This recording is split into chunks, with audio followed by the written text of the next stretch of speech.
নমস্কার বন্ধুরা।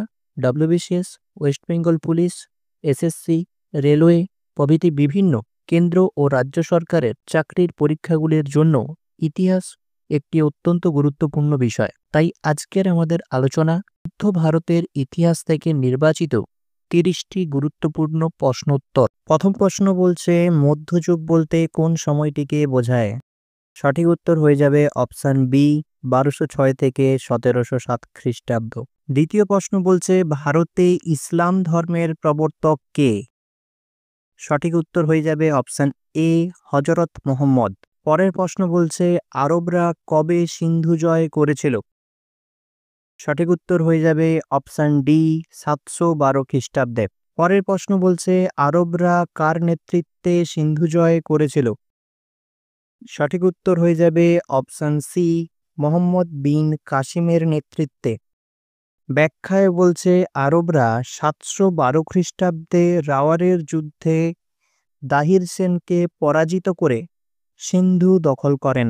পরের প্রশ্ন বলছে, পেশোয়ার যুদ্ধ কবে সংগঠিত হয়েছিল? সঠিক উত্তর হয়ে যাবে অপশান এ, 1001 খ্রিস্টাব্দে। ব্যাখ্যায় বলছে, সুলতান মাহমুদ ও জয়পালের মধ্যে এই যুদ্ধ হয়। এই যুদ্ধে মাহমুদ জয়ী হয় ও এই যুদ্ধ ওয়াইহিন্দের প্রথম যুদ্ধ নামে পরিচিত। পরের প্রশ্ন বলছে, মাহমুদ মোট কতবার ভারত আক্রমণ করেন? সঠিক উত্তর হয়ে যাবে অপশান সি, 17 বার। এরপরের প্রশ্ন বলছে, জয়পাল কোন রাজবংশের রাজা ছিলেন? সঠিক উত্তর হয়ে যাবে অপশান বি, শাহী রাজবংশের।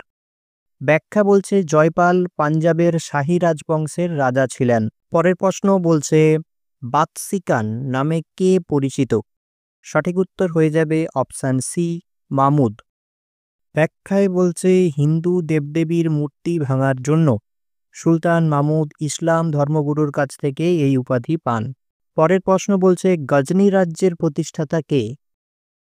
সঠিক উত্তর হয়ে যাবে অপশান ডি, আলপ্তগিন।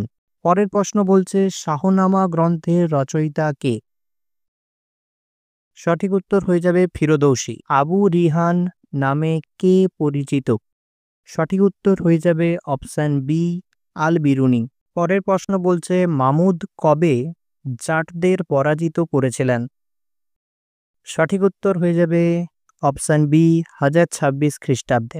পরের প্রশ্ন বলছে, মোহাম্মদ ঘুরিকে গজনির শাসনকর্তা হিসেবে কে নিয়োগ করেছিলেন? সঠিক উত্তর হয়ে যাবে অপশান বি, গিয়াসউদ্দিন মোহাম্মদ ঘুর। পরের প্রশ্ন, তরাইনের প্রথম যুদ্ধ কবে হয়েছিল? সঠিক উত্তর হয়ে যাবে অপশান সি, 1191 খ্রিস্টাব্দে। ব্যাখ্যা বলছে, দিল্লির চৌহান বংশীয় রাজা তৃতীয় পৃথ্বীরাজ চৌহান ও মোহাম্মদ ঘুরির মধ্যে এই যুদ্ধ হয় এবং এই যুদ্ধে মোহাম্মদ ঘুরি পরাজিত হয়। পরের প্রশ্ন, তরাইনের দ্বিতীয় যুদ্ধে কে জয়ী হয়েছিল? সঠিক উত্তর হয়ে যাবে অপশান বি, মোহাম্মদ ঘুরি। পরের প্রশ্ন বলছে, কোন সম্রাট লক্ষ্মী দেবীর মূর্তি খচিত স্বর্ণ মুদ্রার প্রচলন করেছিলেন? সঠিক উত্তর হয়ে যাবে অপশান বি, মোহাম্মদ ঘুরি। পরের প্রশ্ন, চাঁদোয়ার যুদ্ধ কবে সংগঠিত হয়েছিল? সঠিক উত্তর হয়ে যাবে অপশান ডি, 1194 খ্রিস্টাব্দে। পরের প্রশ্ন বলছে, জগৎ ভস্মক নামে কে পরিচিত? সঠিক উত্তর হয়ে যাবে অপশান সি, মোহাম্মদ ঘুরি। পরের প্রশ্ন বলছে, নালন্দা বিশ্ববিদ্যালয় কে ধ্বংস করেন? সঠিক উত্তর হয়ে যাবে অপশান বি, বখতিয়ার খলজি। পরের প্রশ্ন বলছে, পৃথ্বীরাজ রাসো গ্রন্থটি কার লেখা? সঠিক উত্তর হয়ে যাবে অপশান বি, চাঁদ বরদাই। পরের প্রশ্ন বলছে, দাস রাজবংশের প্রতিষ্ঠাতা কে? সঠিক উত্তর হয়ে যাবে অপশান সি, কুতুবউদ্দিন আইবক। পরের প্রশ্ন বলছে, লাখ বকশ বা লক্ষ্যদাতা নামে কে পরিচিত? সঠিক উত্তর হয়ে যাবে অপশান এ, কুতুবউদ্দিন আইবক। পরের প্রশ্ন বলছে, আড়াই দিন কা ঝোপড়া কোথায় অবস্থিত? সঠিক উত্তর হয়ে যাবে অপশান এ, আজমিরে। নেক্সট কোশ্চেন, কার স্মৃতির উদ্দেশ্যে কুতুব মিনার নির্মিত হয়? সঠিক উত্তর হয়ে যাবে অপশান এ, বখতিয়ার কাকি। ব্যাখ্যায় বলছে, সুফি সাধক বখতিয়ার কাকির সম্মানে কুতুবউদ্দিন আইবক কুতুব মিনারের নির্মাণ শুরু করেছিলেন। নেক্সট কোশ্চেন, কুতুব মিনার কোথায় অবস্থিত? সঠিক উত্তর হয়ে যাবে অপশান ডি, দিল্লিতে। নেক্সট কোশ্চেন, ভারতে সমাধি নির্মাণের জনক কে? সঠিক উত্তর হয়ে যাবে অপশান সি, ইলতুৎমিশ। ব্যাখ্যায় বলছে তিনি তার পুত্রের স্মৃতির উদ্দেশ্যে একটি সমাধি নির্মাণ করেন, যার নাম দেন সুলতান গড়হি। Next question, slave of the slave নামে কে পরিচিত? সঠিক উত্তর হয়ে যাবে অপশান এ, ইলতুৎমিশ। ব্যাখ্যায় বলছে ইলতুৎমিশ ছিল কুতুবউদ্দিন আইবকের কৃতদাস, আবার অন্যদিকে কুতুবউদ্দিন ছিল মোহাম্মদ ঘুরির কৃতদাস। পরের প্রশ্ন বলছে ভারতের তুর্কি শাসনের প্রকৃত প্রতিষ্ঠাতা কে? সঠিক উত্তর হয়ে যাবে অপশান এ, ইলতুৎমিশ।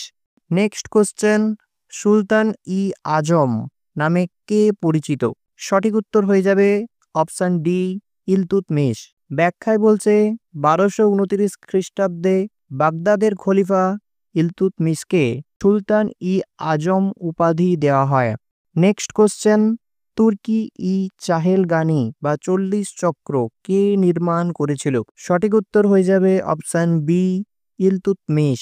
ব্যাখ্যায় বলছে 40 চক্র হলো 40 জন তুর্কি সর্দারদের একটি দল, যারা বিভিন্ন সময়ে রাজাকে বিভিন্ন বিষয়ে পরামর্শ দিত। যদি ভিডিওটি ভালো লেগে থাকে লাইক, কমেন্ট ও শেয়ার করতে ভুলবেন না, এবং এই ধরনের আরও ভিডিও পেতে চাইলে আমাদের চ্যানেলটিকে সাবস্ক্রাইব করে আমাদের সাথে থাকুন।